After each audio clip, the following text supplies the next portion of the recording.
ഒന്ന് യോഹന്നാൻ 2:5. യേശുക്രിസ്തുവിൻ്റെ വചനം പാലിക്കുന്നവനിൽ സത്യമായും ദൈവസ്നേഹം പൂർണ്ണത പ്രാപിച്ചിരിക്കുന്നു. നാം അവനിൽ വസിക്കുന്നുവെന്ന് ഇതിൽ നിന്ന് നാം അറിയുന്നു. പരിശുദ്ധ പരമദിവ്യകാരുണ്യ ഈശോയ്ക്ക് എന്നേരവും ആരാധനയും സ്തുതിയും പുകഴ്ചയും ഉണ്ടായിരിക്കട്ടെ. ഹല്ലേലൂയ. ഈശോയെ നന്ദി. ഹല്ലേലൂയ. ഈശോയെ ആരാധന. Hallelujah, hallelujah, hallelujah. ഈശോയെ അങ്ങയുടെ സ്നേഹത്തെ അവർ നന്ദി പറഞ്ഞ് ഞങ്ങളങ്ങയെ പുകഴ്ത്തുന്നു. ഹല്ലേലൂയ.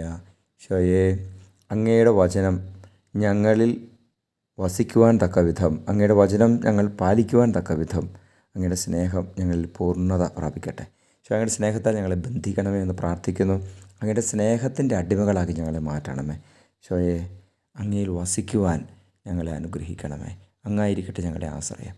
നമ്മുടെ കർത്താവ് ഈശോ മിശിഹായുടെ കൃപയും പിതാവായ ദൈവത്തിൻ്റെ സ്നേഹവും പരിശുദ്ധാത്മാവിൻ്റെ സഹവാസവും നിങ്ങളോടുകൂടി ഉണ്ടായിരിക്കട്ടെ, ഇപ്പോഴും എപ്പോഴും എന്നേക്കും. ആമേൻ.